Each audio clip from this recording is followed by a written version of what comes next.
people listening to this are maybe a little later than that. Yes, But it's that's like a where time machine back to our naive selves. If you're listening to this in 2021, how innocent were we? You might be experiencing the apocalypse. We don't know. So yeah, it's like a little time machine. right. Except your podcasts are all downloading still, and as fire rains down upon us, you hear our voices. So think of us from a simpler time. Anyway, things are all right. How are you doing? Things are okay. It's chilly here, and that has taken the energy sort of out of the. I don't know. It's taken it down with everybody.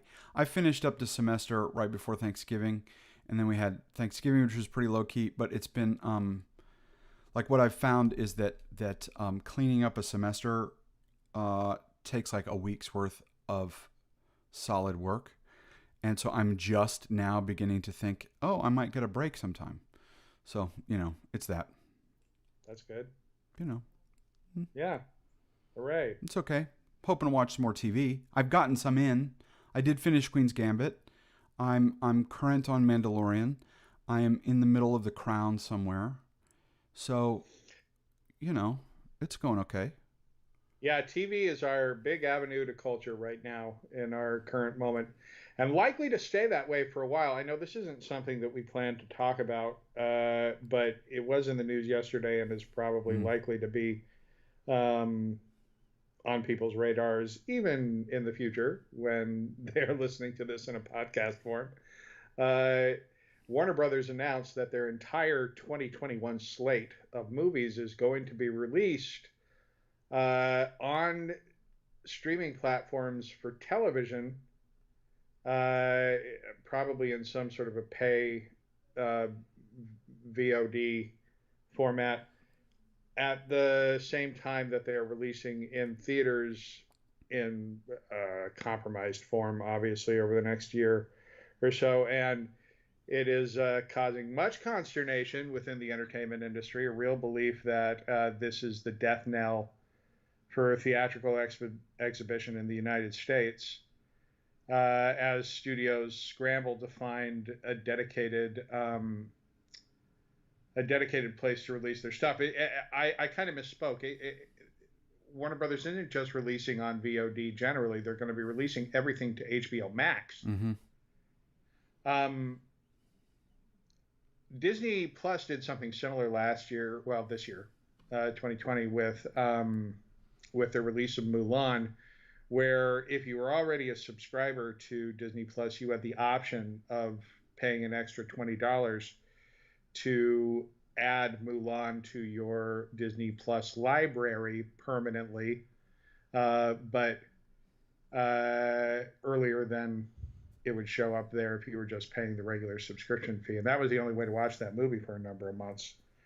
Um, I don't think that Warner Brothers is going to be charging anything extra for their HBO Max streaming of their movies this next year, which means that by the time people are listening to this, Wonder Woman will have already been released Mm. on HBO Max on Christmas Day, Wonder Woman 1984, and a slate of huge movies are all going to be available there. So if you're an HBO subscriber, you're going to be able to watch The Matrix 4, and you're going to be able to watch Dune, and the Space Jam sequel, and a whole host of different movies on TV. And I don't know quite what to think about that. Well, I'm not happy about it. I guess I love going to the movies, but I understand there are financial imperatives at play here too. For those of you who don't know, uh, films once they are completed and don't get released carry with them financial burdens for the studios, who, through complicated deals, have essentially these what amounts to interest accruing on these movies that they're responsible for paying off. Uh, and until they get it released in some fashion or are able to monetize that, there are massive drains on them. on their budgets, which is why studios are freaking out, and places like MGM are freaking out over what to do with the James Bond movie. You release a movie in theaters, you make so much more money with it than they will be with HBO Max. I don't know how they're making money on that. That's a very strange deal. But anyway, get used to TV. It's all we have. That should be the slogan for TV. TV, it's all you have. So yeah, I have a pretty intense list of things I'm going to try and get through over the next 8 weeks. We'll see how it goes. Yeah. Well, good luck to you. I know there's so much to watch. It's really ridiculous. We are in peak TV times 10. I just started watching the Batman's Butler as a Young Man series, Pennyworth, which is on Epix, a channel that most people don't know exists. Turns out to be a very absorbing and interesting watch, especially if you're an Anglophile. But it's a little disconcerting because it reminds you, it's like, there's just so much TV. There's so much TV that you'll never watch. And a lot of it is way better than TV ever used to be. So get watching. It's your patriotic duty. TV, it's all we have. Anyway, shall we move into our actual discussions for Sure. the day here? Okay.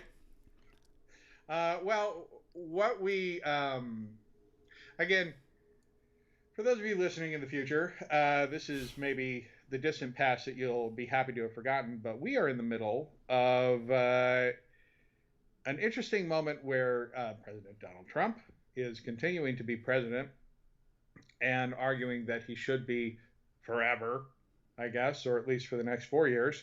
And the Republican Party is generally indulging him in his his protestations, for the most part, while like subtly trying to slip away from him. And it's interesting because it is this moment where you can tell most of the people institutionally in his party don't actually agree with his premise that, most of the leaders in his party, it should be said, don't actually believe his premise that the election was stolen from him. There's been lots of reporting from credible sources saying that, most elected officials in the Republican Party on the national level understand that not to be the case. And yet very few of them are making public statements to that effect, largely because it would be political suicide for them to do it. Because while most of the elected officials who have an understanding and an expertise when it comes to the actual election systems, such that they know that the claims being made aren't possible, just because, it's like, a surgeon watching an episode of a doctor's show on TV and saying, well, they don't do that, and that's not possible. And I know that because I happen to be in my profession. They all know. Like, anyone who's an actual politician actually knows that the things being said aren't possible. But they can't say that because the majority of people in the Republican Party, who understandably do not have the level of expertise of a professional politician, don't know that to be the case and actually believe, to some degree or another, that a large-scale fraud was enacted. And so the president is essentially holding his party hostage, holding those elected officials in his party hostage, even holding the runoff election in the state of Georgia for the Senate seats there hostage, threatening in not so veiled terms to tank the prospects of the two GOP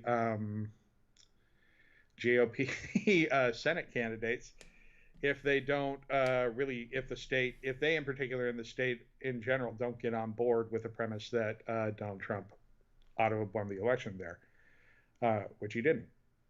And so it's a fascinating moment where people are really not being courageous as politicians. And I thought that was an interesting sort of way into talking about the idea of political courage in general. What is it and why is it so rare? Because I contend that it is rare. Do you have any thoughts about this, Jeremy, after I've been talking for 1,000 years? No. Yeah. So So here, if I'm a Republican, here's my calculation, right? I'm already moving ahead to 2022 midterms, and I'm already moving ahead to 2024 presidential election. And I have to believe that some of the arresting influence that we're talking about here is the prospect of who in Trump world is going to be running in those two elections, and how much more purchase are they going to get in the midterms as a percentage of the Republican caucus. There are signs that suggest, if you look back to this last election, there were a lot of the MAGA crowd was put in. They have a bigger purchase in the Republican Party as elected representatives now, at least in the House. And then in 2024, we're talking about whether Donald himself might run again, or one of his children, or someone like Mike Pompeo, who is a loyal disciple, and of course, perhaps Mike Pence as well. And so I think the calculation here is that that's the immediate future of the Republican Party, the next 5 years of the Republican Party, and they have not figured out a way to sort of scout around it. They haven't figured out a way to solve that problem with a more conventional politician or conventional approach. So here they are, and I think their choices are down to this. I think the courageous choice would be something like essentially merging with the Democrats and killing the Trump party purposefully, intentionally, once and for all. It will take some political concessions to do that, but I think they could line up with some of the centrists and maybe get it done. And certainly I think Biden, as a centrist, provides the only open door they're going to have on that route. I think that's the courageous route. And I think the uncourageous route is, okay, we've got 38% of the voting population who is a diehard, and we have to hold on to them, even though they're ruining everything. And so it's that's the way I'm reading it. I do think it's a lack of political courage. I think the moment, and I don't want to just pick on the Republicans here. I'll pick on the Democrats too, progressives and centrists. And I think the moment we're in, because of coronavirus, and because I think you could argue of the relatively authoritarian take of the last 4 years, I think the moment calls for something like a national unity kind of approach, mixed cabinet, Republicans and Democrats, some serious talk about how we're going to handle the judiciary, and like gerrymandering in a bipartisan or nonpartisan way. And I think it means groups of people within the Democratic Party holding their nose and getting along with the Mitt Romney, Susan Collins, Lisa Murkowski types, and seeing what could happen to sort of endeavor to kill off the Trump world, which I think is just a marketing. It's just a marketing wing. I don't think there's like tons of substance there. Personally, maybe I'm too biased to see this, but I think the power of Trump world is a marketing and sort of disciple making power. And I think from a governance perspective, there's nothing there. There's no there. And there's a lot to respond in what you say here. I kind of think the substance is maybe beside the point when it comes to the appeal of Donald Trump. The fact of it is that it's potent. Mm. And within that party, it's actually got a lot of purchase. And, I think I set the bar for courage maybe a little lower than you do, in my cynical way at the moment. I don't think realistically there's any real hope. I don't even know that there's an avenue available to sort of, fusionist party between Democrats and Republicans. Honestly, for many of the reasons that you talked about within the Democratic coalition, sort of setting republicanism aside, and whether or not there's any interest in that there, I think that you know, were people like Biden and more centrist elements within the Democratic Party to make substantive overtures in that direction towards centrist Republicans, the left wing of the Democratic Party would absolutely go into a murderous rage and would burn the whole thing down. And if, and it would be the moment to do it, honestly, because, if we're talking about massive realignments and essentially creating um, a, you know, the party that you're talking about, should such a thing come into being, would become the de facto American right.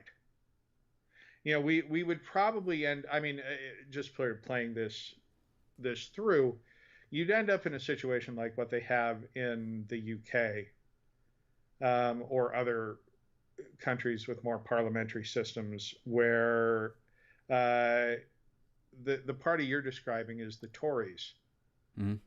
really generally, which is uh, sort of centrist with a slight lean, emphasis towards um, conservatism in business and monetary affairs, but with a socially liberal bent to it, uh, and also on matters of healthcare, something centrist to left, which essentially is exactly the Tory coalition in the UK. The Democratic left would splinter off into a much more, something again akin to Labour in the UK, but even but even more, sort of the Labour, not the Tony Blair Labour Party, but the old, what's his name, the crazy Jeremy guy Corbyn. Jeremy Corbyn Labour Party is what that would turn into, like the American left would turn into, and then the Republican Party, whatever's left of it, would turn into, I don't know, like one of those crazy European neo-Nazi parties. That's that's all it would be. It would be this like psychotic husk. It'd be like the Viktor Orban sort of party. Uh, should such a realignment come into play, I don't think it's actually possible for that to happen. At least not at this moment. In large part, though, I mean, I think the left actually might, the Democratic Party might be amenable to such a turn of events honestly happening. I do think there are centrist elements within the Democratic Party, Joe Biden among them, who would welcome that kind of a realignment and would be happy to see sort of Alexandria Ocasio-Cortez go off and, along with probably Bernie Sanders as a figurehead, create this sort of American Labor Party. But it isn't going to happen. And I think the biggest reason it's not going to happen is because the Republican Party, there's just no appetite for it.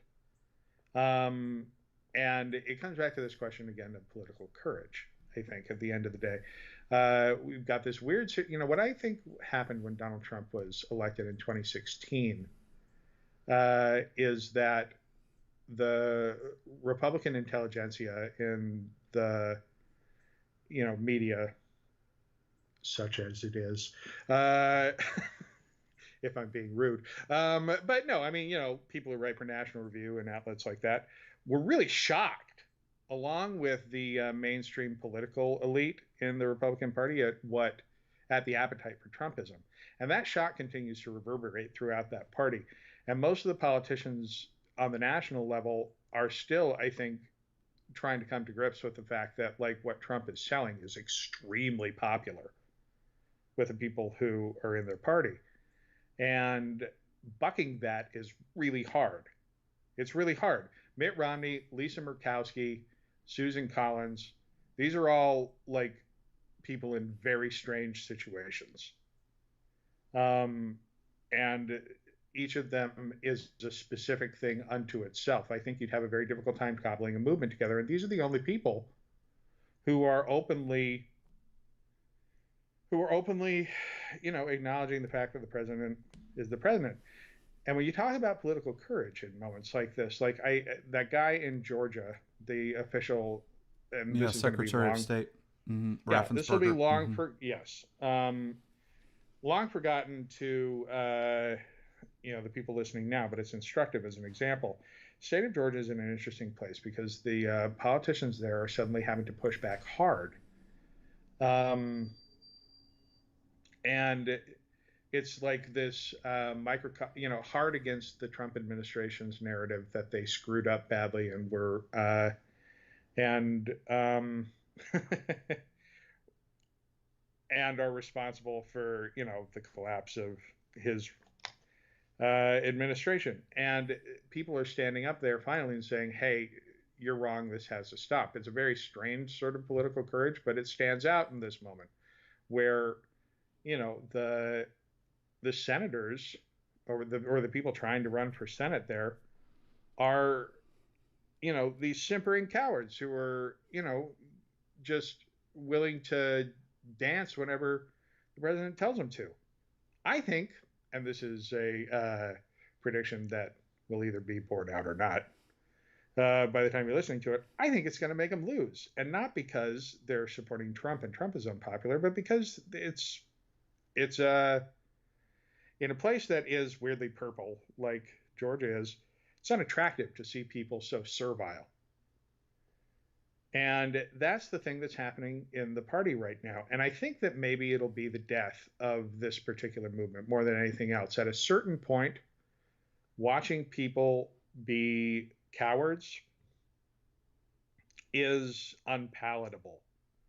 And this is the thing that Trump requires of people.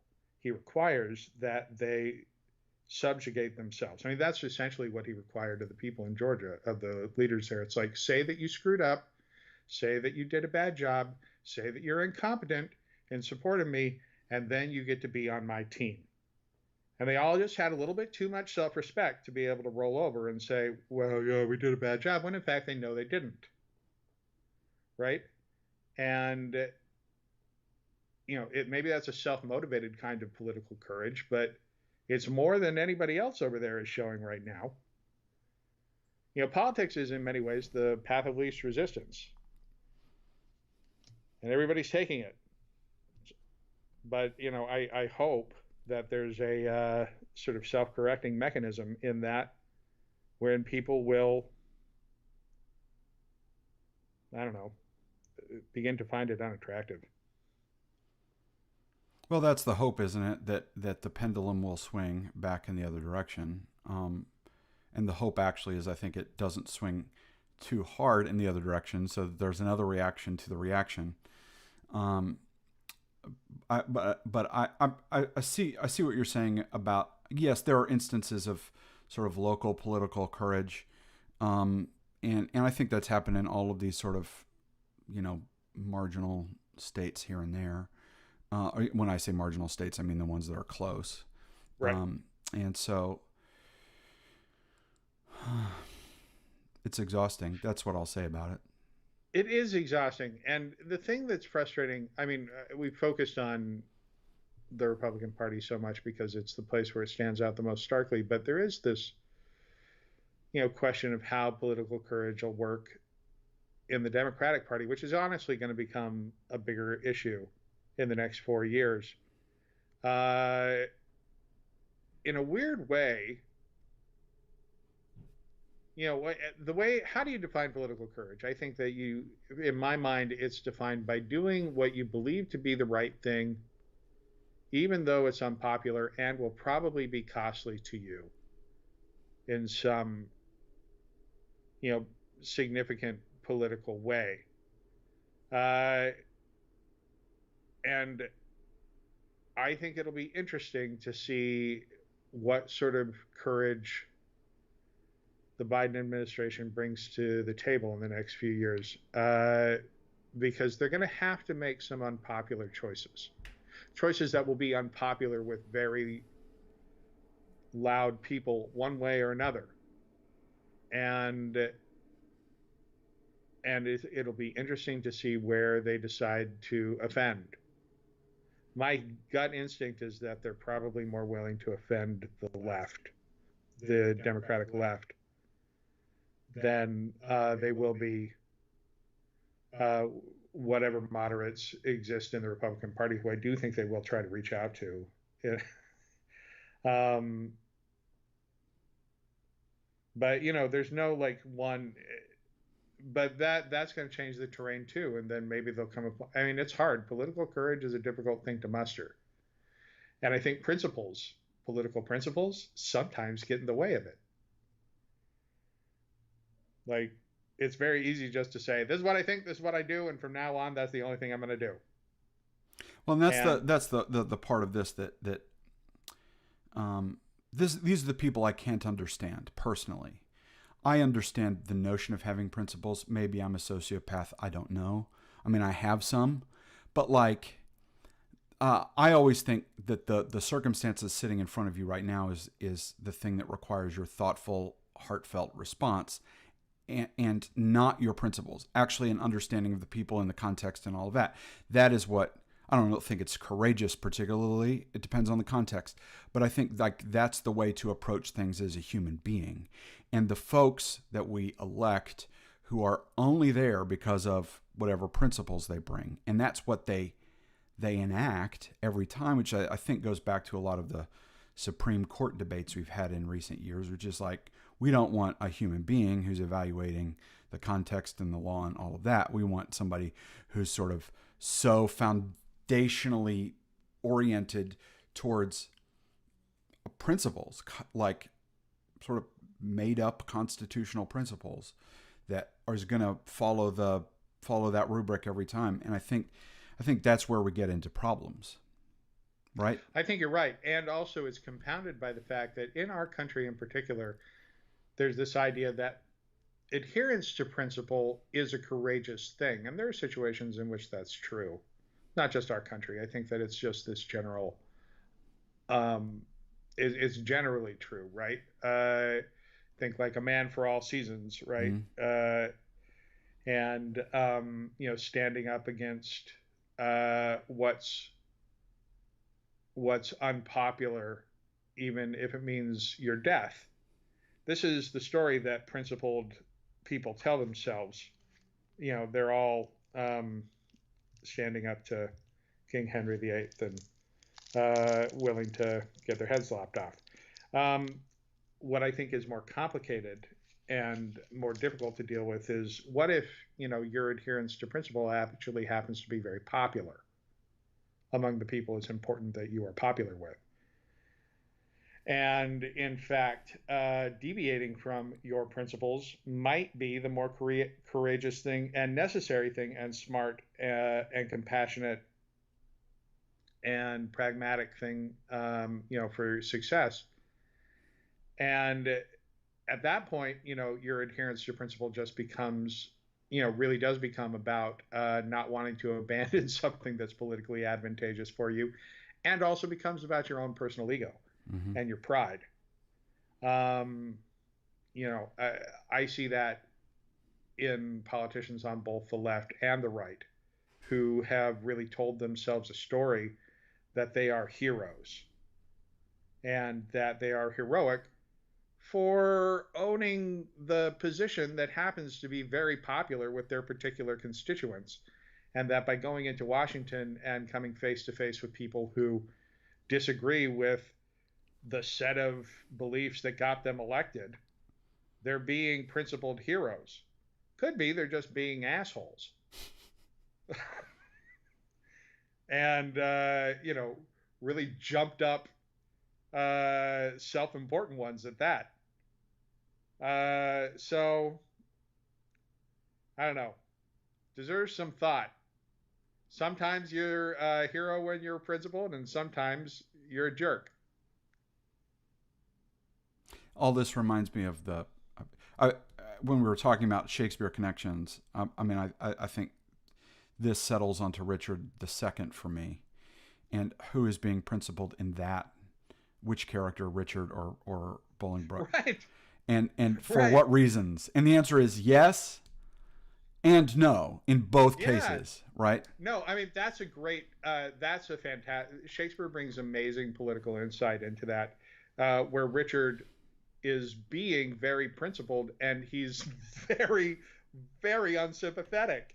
And not for nothing, but he's succeeded by Henry's plays, which are you know not many people perform Richard II. They're you know what I mean. It's not in heavy rotation, but the Henry plays, those play like gangbusters. They are. Well, and that's an example. Henry the Fourth, Bolingbroke, is an example of someone who acts in principle. I mean, I think that's the argument. Like he's the prosecuting attorney in Richard II, and I think you can make the case that his arguments are sound, that they're right, that he's doing both a politically advantageous thing, but also the right thing in the face of the circumstances. And that character lives with deep regret for having done what he's done for all of the plays after that. And I think that's part of the point too, is you can get what you want, politically courageous or not, and you still have to pay the consequences. Yeah, that's for right. that. I mean, the fascinating thing about Richard II is that, as unsympathetic a figure as he is, in many respects, he's also right. Mm-hmm. You know what I mean? It's like his speech when he's, essentially conceding. It's hard to find. It's like he's right. Yeah, basically he's right. But we're happy to see him get swept off the stage at the same time. Politics is ugly, and I don't know, and you can't even boil it down to platitudes like be true to yourself, because being true to yourself sometimes is like driving yourself right into a ditch. Well, and I think is the case with a lot of folks who go into politicians. They don't know who their self is. Right. It's such a construction Right. that they don't. And I sort of pity those people, but I don't think they know who they are. They're sort of building their entire identity on the persona that is a result of sort of marketing surveys and focus groups, or of the sort of what the party needs, right? Which I think goes back to what the ask of those Senate candidates in Georgia is right now, which is essentially, you don't have any principles except the ones I give you. Right. Yeah. Ugh, that's grim. Which is in a way, not bad segue into the next topic of our discussion here today. Jeremy, why don't you talk a little bit about that? Yeah. So, you've convinced me. We've had many conversations about the impending apocalypse, and Oh no. and let me just say that for a while there, you were the pessimistic one and I was the optimistic one, and I just want to say I think I've joined the pessimistic side. It's lightening maybe a little bit. I think it'll lighten a lot after the Electoral College does their thing. It's funny. We kind of changed our orientations there a little bit. Yeah. I'm feeling a little more bullish on things. I mean, days. but I will say maybe I'm operating off of 3 or 4 week old information where, in the couple of weeks before Thanksgiving, after the election, the very idea that we would have a transition issue was very present. I think the state elections have mostly wrapped up, right? I mean, there's still some tinkering of conspiracy in Pennselsylvania. Well, yeah. But I think and that's going to linger. But it is. Yes, but I mean, I think it was it was like, okay, we know the results of the election, but there could still be like whatever you would call that. It's like a political coup kind of situation. Yeah. Right. And maybe that has faded. I mean, some go back to political courage. There have been some in the administration and some, like the Secretary of State in Georgia, who've basically closed the door on some of that. But let's just say the prospect was there that the transition was not going to be super great. And when you add to that the coronavirus stuff, which is worse than it has ever been, including when the country shut down essentially in May, it is worse than it has ever been. And the coordination, despite the good news about the vaccine, I suppose, is worse than it has ever been. Um, and actually, Trump's own White House, whatever they're called, coronavirus task force, is telling local health officials to basically ignore your own state government officials if they're not taking the problem seriously enough, and go out and tell people directly, like, wear masks or consider yourself dead. It's, I don't know. It's a little scary, and it's going to be scary, I think, until about March 1st, 15th, somewhere in there. And lots and lots and lots of people are going to die. And not just lots of people are going to die, but industries are going to die. Industries that survived the first wave. I'm talking restaurant industries. I'm talking higher ed, which is where I work, and other places. Movie theaters. Movie theaters. They're like, I'm not talking about a percentage of shops, retail, or restaurants. I'm talking about significant, maybe 50% wipeout of industries, positions, whatever. And it will require a sort of New Deal federal type response at some point. I think there's going to be a small one that goes through, small being $900 billion. But I think there's going to be a small one that goes through this year. But I'm talking about the recovery from this requiring a massive response on the order of the Great Depression times many over. I'm talking about massive, massive unemployment that's not just the temporary kind. I'm talking about empty storefronts and all kinds of things. And so that got me thinking about, like, okay, if things are really bad, what does an exit strategy look like? Both an exit strategy from the country, like where do you go if you need to go somewhere else? And my sort of running joke is that all of the white people of means that I know who are like politically inclined to leave the country are like lined up at the door of New Zealand, like knocking on it, asking to be let in. And but also, like, what if you have one of those jobs? What if you're a restaurateur? What if you're a faculty member like me? What if you're a movie theater operator? What do you do? What's your exit plan? And I think I was just like you need to have one. That's what I would say. Having one is a good plan. Maybe you don't need to use it. I mean, the nature of moments like this is that unstable moments often lead to really significant societal change, which runs in directions or the outcomes to which can be very surprising, right? And sometimes things happen that nobody expected. And occasionally, I mean, honestly, about as often as not, really bleak moments like this open up into, new opportunities. But part of the reason that I've become less, well, so here's the thing, because it's unclear where things are going to go, making plans is difficult, right? It's like you can make plans for an uncertain future, but by definition, it's uncertain. And new avenues for possibilities open up. I could see things getting a lot worse in America, sure. But the kind of uncertainty that we're in and the kind of peril that we're talking about here, the kind of political pressure that's going to generate, opens up new possibilities. You talk about something on the order of a New Deal type government intervention or opening up of new possibilities. It's not crazy to imagine that suddenly that becomes really viable. No, and I hope it does. And that's like, if I'm talking macro exit strategies, that's the exit strategy out of the moment. I think it's like Civilian Conservation Corps and building new highways and bridges and a federal theater project and it's all of those things.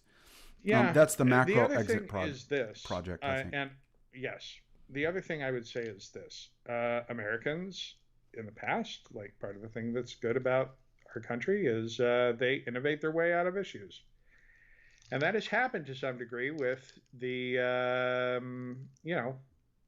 new vaccines that have been developed in record time. It's hard when you're in the midst of the highest death tolls that we've experienced in this virus so far to be optimistic. But the truth is, starting this month, and by the time people are listening to this, everybody's going to know somebody who's been vaccinated. Mm-hmm. You know what I mean? We're going to be on a different trajectory.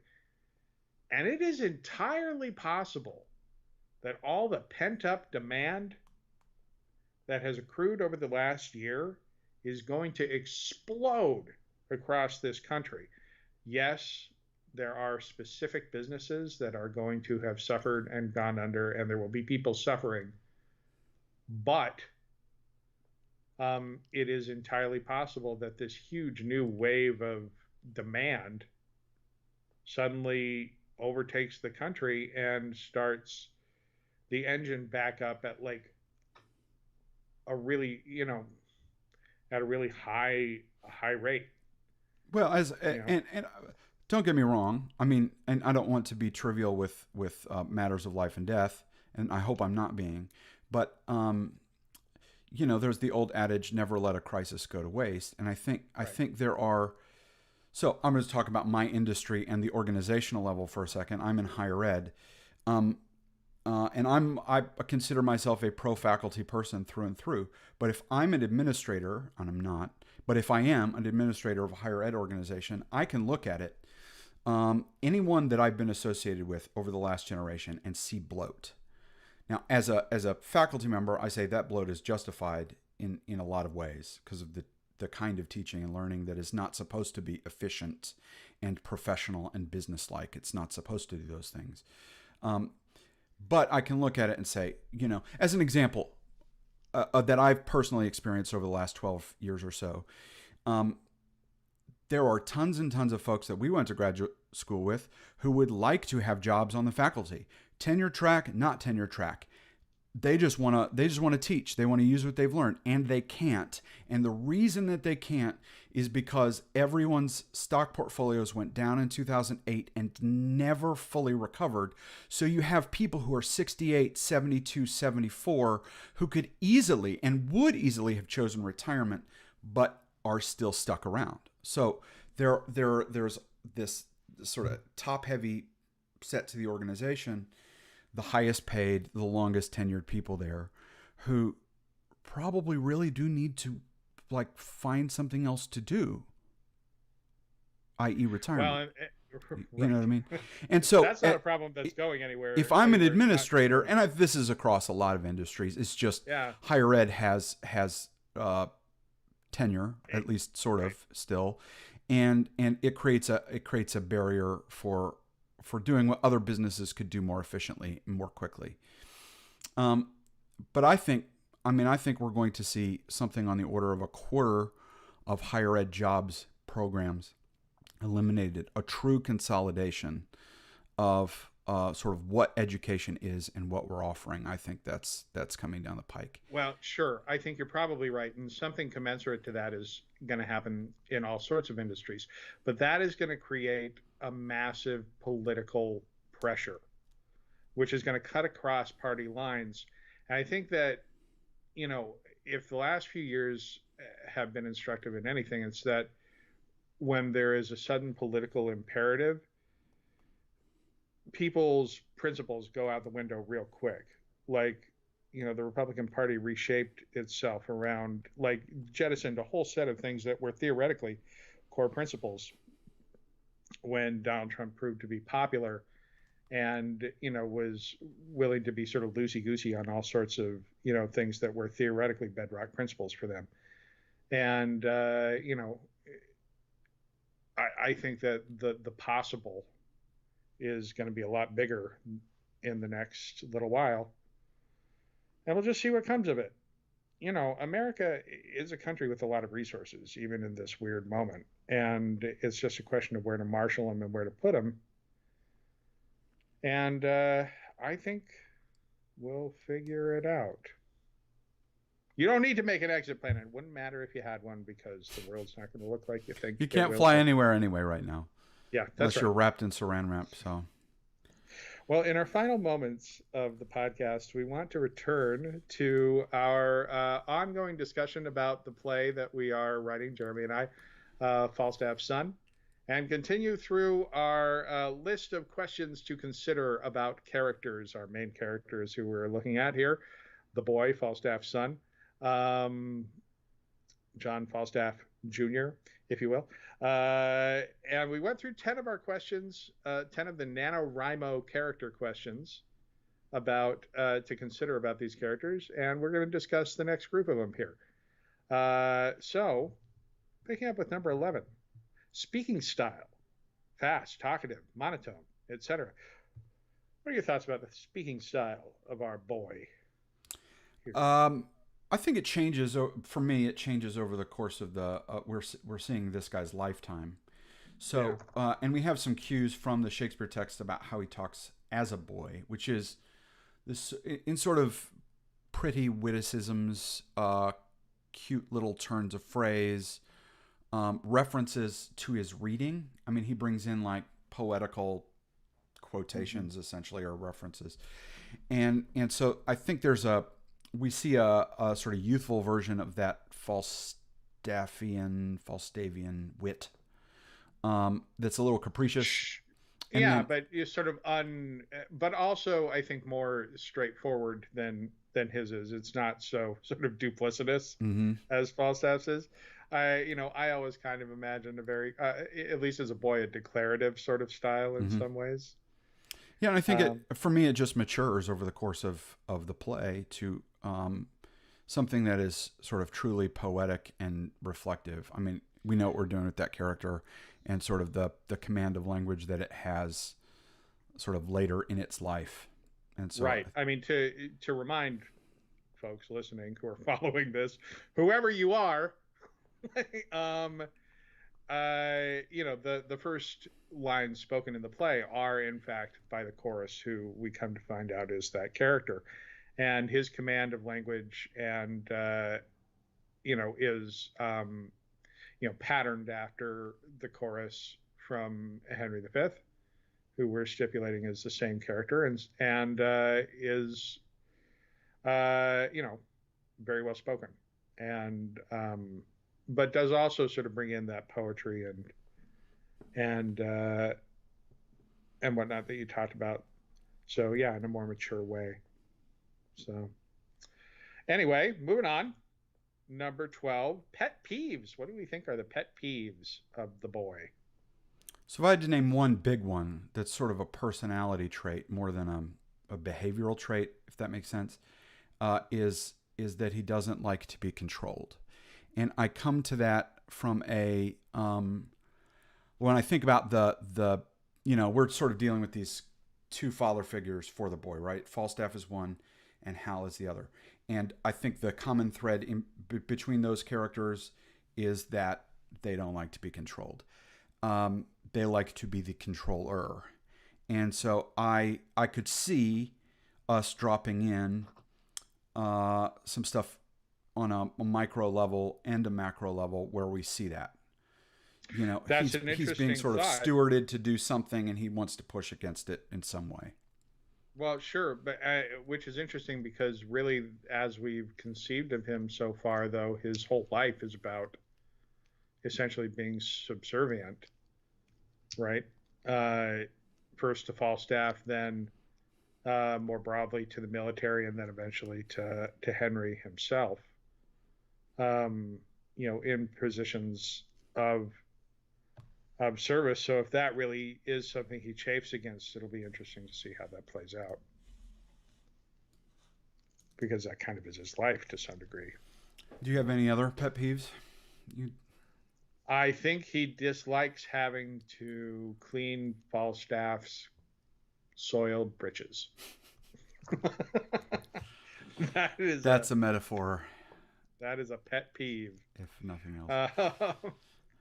What do we think his fondest memory is? Um, Oh, it's a tricky one. yeah, it is.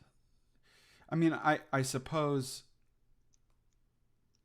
the thing that comes to mind is that he will be fawned over the meaning of his days around the Boar's Head, but he may Right. not I was be going to say the same thing. I'm glad to hear fond you say of the fact of them, if that makes sense.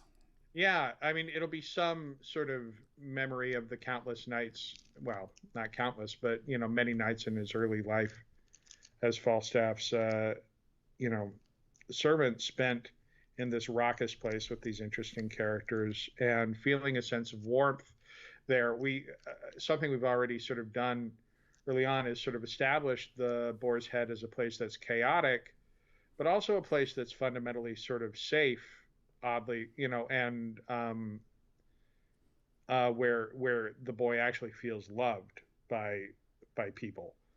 And I think that as we drill down into what that memory is,